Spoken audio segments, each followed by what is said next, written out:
22 septembre 1960.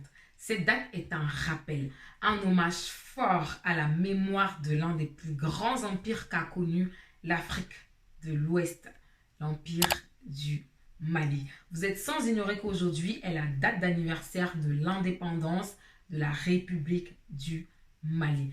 Alors dans cette vidéo, on ne va pas retourner dans l'histoire. Ce que j'ai décidé de faire, c'est de montrer au travers de cette vidéo un Mali fort, un Mali debout, un Mali riche, un Mali beau, un Mali qui a envie d'aller de l'avant et un Mali solidaire.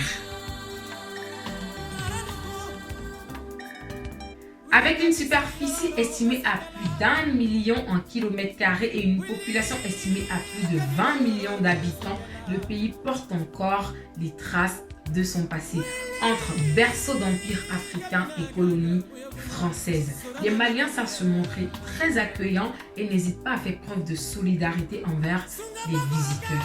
Mais est-ce qu'on peut parler du Mali et oublier ses cerveaux, ces hommes qui ont porté haut le drapeau de ce magnifique pays? Alors pour parler de cerveau, je vais venir citer entre autres Fatoumata Keïta qui remporte le 2e prix du meilleur roman de l'Afrique de l'Ouest avec son œuvre trilogie. Est-ce que j'ai encore besoin de vous parler de Sous l'orage de Sédou Badjan qui remporte le grand prix littéraire d'Afrique noire, Amadou Hampâté-Bâ qui a glané le même prix? Est-ce que j'ai encore besoin de vous parler de Salif Keïta, de Oumou Sangaré qui elle est montée sur scène pour la première fois à l'âge de 6 ans? Mais dites-moi, sérieusement, est-ce que j'ai besoin de vous parler de Cheikh Modibo Diarra, astrophysicien, homme d'État malien, le cerveau de la NASA? Il était malien. Makan Diabaté, artiste, écrivain, historien, scientifique, il était lui aussi malien. Ce grand pays que j'affectionne tant avec son magnifique paysage, ses hommes et ses femmes braves, courageux, travailleurs est en train de se reconstruire. C'est pourquoi je vous invite à préparer vos valises pour vous rendre au musée national de Bamako qui a été construit par l'architecte français Jean-Louis Pivet en 1982. C'est l'un des plus grands du continent, juste après celui de l'Afrique du Sud. Vous trouverez dans ce musée de belles salles sur l'histoire, la tradition, le textile, le costume, notamment le gogolan, des instruments de musique. Vous y trouverez également de superbes statuettes de terre cuite de Djéné et de sa région, des masques Dogon, Senoufo, magnifiques cadres. Vous allez repartir instruits.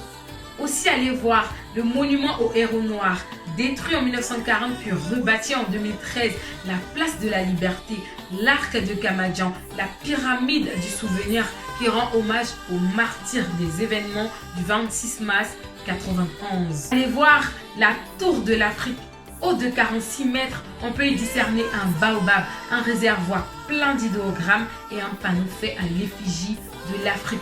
Elle symbolise la concertation, l'union et la solidarité. Si vous êtes à Bamako aujourd'hui pour l'occasion, pour l'indépendance, allez voir le monument de l'indépendance, mais aussi celui de la paix. Et si vous avez envie de voir des animaux, allez visiter le zoo national du Mali. Pour toutes ces personnes qui ont envie de se recueillir, vous avez la cathédrale de Bamako qui constitue le seul lieu de culte catholique officiel de la ville qui avait pour archevêque Pierre-Louis Leclerc. Une cathédrale magnifique aux couleurs de la terre accompagnée de belles chorales, un endroit plein de charme. Et aussi la grande mosquée de Bamako, immense édifice, endroit sacré pour la religion musulmane, sachant que le pays compte environ 95% de sa population qui pratique cette religion. Imaginez un peu l'impact de cet endroit sur la société. Alors c'est sûr qu'après avoir visité tous ces endroits, vous aurez envie de vous poser pour manger quelque chose.